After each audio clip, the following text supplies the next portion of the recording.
Olá, esse é o 5º podcast em que eu falo sobre uma experiência que eu tive na favela da Maré, no Rio de Janeiro. A convite do coreógrafo Ivaldo Bertazzo, que fez um espetáculo de dança, aliás, um espetáculo ótimo, apresentado nas unidades do SESC. Ele me pediu para fazer o texto e eu então fui muitas vezes à favela, conheci os meninos, meninas, bailarinos que iam participar do espetáculo, as famílias de vários deles, e andei muito pela favela, escoltado sempre por pessoas do local, porque a favela é dominada pelo tráfico, como a maioria das favelas no Rio de Janeiro e de um modo geral, o Brasil todo, né?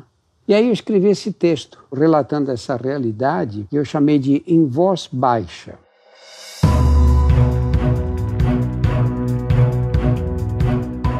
Olá, eu sou Drauzio Varela e aqui você vai ouvir outras histórias.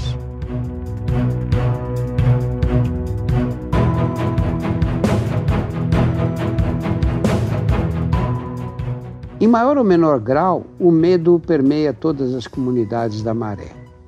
Não é o medo de ser assaltado na esquina ou de ter a casa invadida por ladrões, como o que assusta os moradores de bairros de classe média.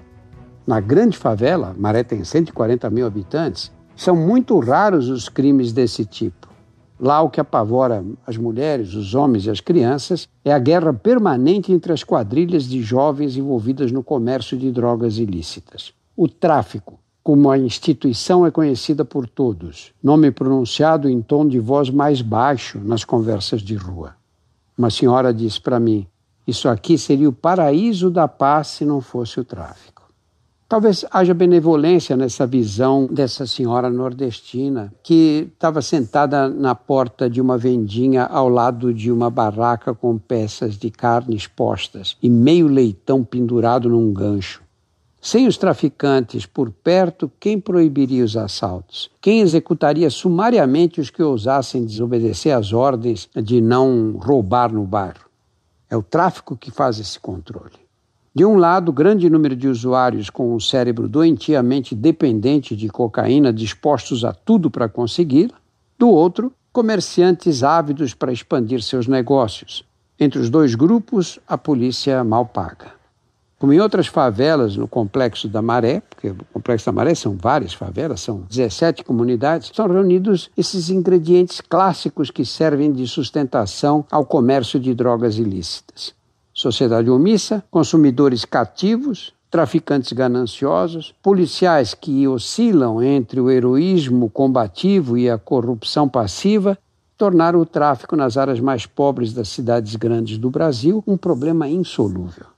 O volume de recursos financeiros mobilizado pelo tráfico de drogas na Maré é provavelmente maior do que a soma de todas as atividades comerciais e industriais na região.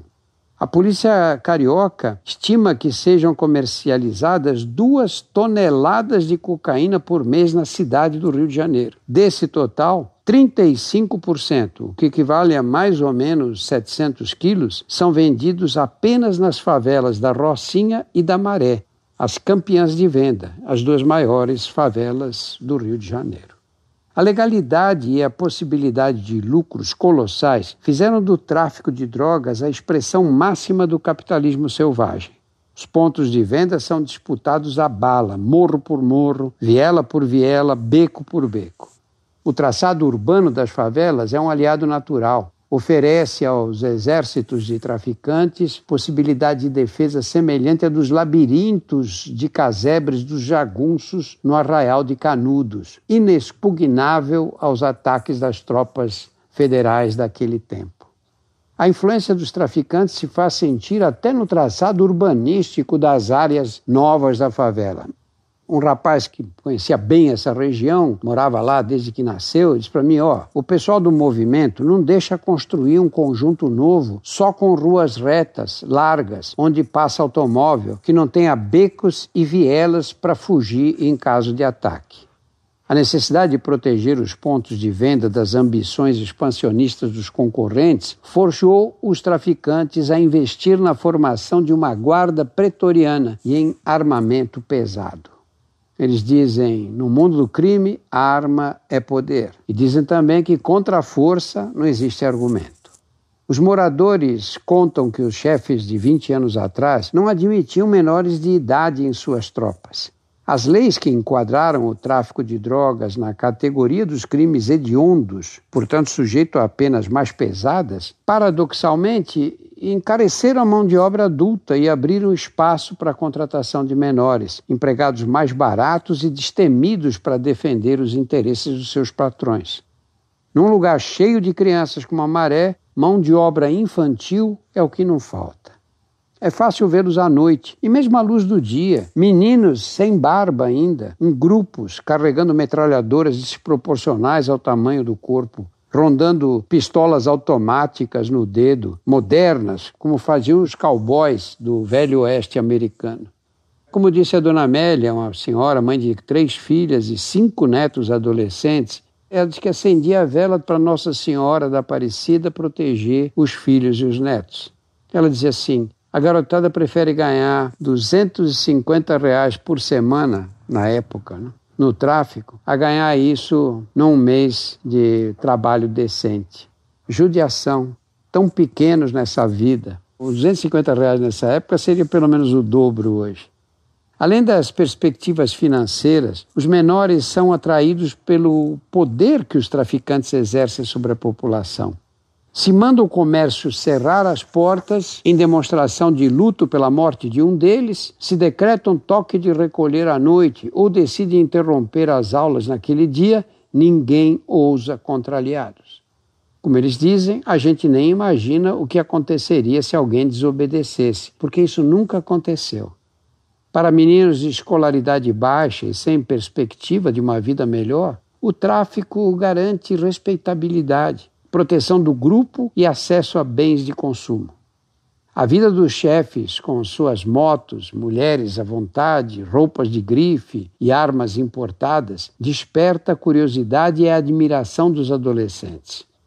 Um dos meninos do nosso grupo de dança perguntou para uma menina sobre o baile funk da véspera. Você viu o cordão no pescoço do fulano no baile de ontem? Lindo, ela respondeu, com aquele tigre de olho brilhante pendurado no peito. Quanto custou? 17 mil, ele respondeu. Seria o dobro hoje. Nossa, que caro. É grosso, ouro puro, com um brilhante em cada olho do tigre. Um dia eu vou ter um cordão desse para aparecer no baile, só que o meu vai ter uma coruja pendurada e custa mais barato, 2 mil, respondeu o menino.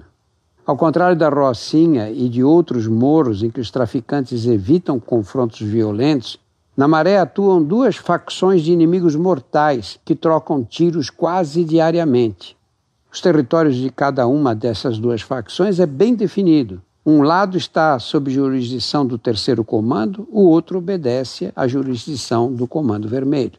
A fronteira que separa as ruas, dominadas pelas 2 facções, de um lado e de outro, elas estão pichadas com as iniciais CV ou TC, para deixar claro os limites que os moradores devem respeitar. Quando morre um membro de uma das facções, as portas do comércio são fechadas de um lado só. Em frente, as lojas ficam funcionando normalmente. No dia da vingança, a situação se inverte. A desconfiança mútua é extrema. Habitantes dos locais controlados por uma das facções são considerados espiões em potencial nos domínios da outra. A suspeição força trabalhadores e estudantes a percorrer longos itinerários para desviar do território inimigo, uma precaução justificada. As batalhas travadas quase todos os dias enchem de cicatrizes as paredes.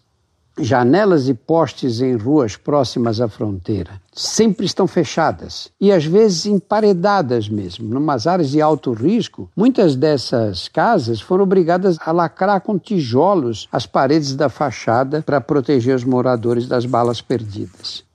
Vários armazéns abandonados com portas esburacadas por tiros de diversos calibres são testemunhas da razão que afugentou os seus proprietários. No tempo em que só os mais velhos chegavam às posições de mando, havia mais diálogo entre os grupos e tendência a solucionar conflitos através da negociação. A morte e a prisão da geração mais velha resultaram na redução da faixa etária dos soldados do tráfico e colaboraram decisivamente para o aumento da violência. Seu Mário, um senhor de cabeça branca que passou a infância atrás de caranguejos nos manguezais da Maré, no tempo em que os habitantes viviam sobre palafitas, é testemunha ocular da evolução da violência na comunidade. Ele diz: naquele tempo, isso aqui era um sossego. O máximo que acontecia era 2 malandros brigarem por causa de mulher. Depois veio a maconha e tudo continuou mais ou menos na mesma. A desgraça foi a chegada da cocaína, droga do diabo, que onde chega só traz ilusão, cobiça, escravidão e guerra. A possibilidade de irromper um tiroteio a qualquer momento espalha o medo de casa em casa. Ninguém fica imune à realidade das ruas. Um rapaz me disse: se o clima está tenso entre os traficantes, minha mãe proíbe a gente de pôr os pés para fora de casa e obriga a passar abaixado na frente da janela da sala. Se à noite começa o tiroteio, ela tira a gente da cama e faz deitar num tapetinho encostado na parede. A sombra do tráfico paira onipresente sobre a comunidade. A ameaça não é teórica, simples fruto da imaginação coletiva. É viva, está à mostra nos grupos que se reúnem na viela, nos meninos que guarnecem os postos com fuzis, ostensivamente, sem demonstrar preocupação com os transeuntes. Está presente nas rondas dos carros de polícia, que passam com as portas abertas e os PMs debruçados para fora delas, exibindo armas pesadas prontas para atirar.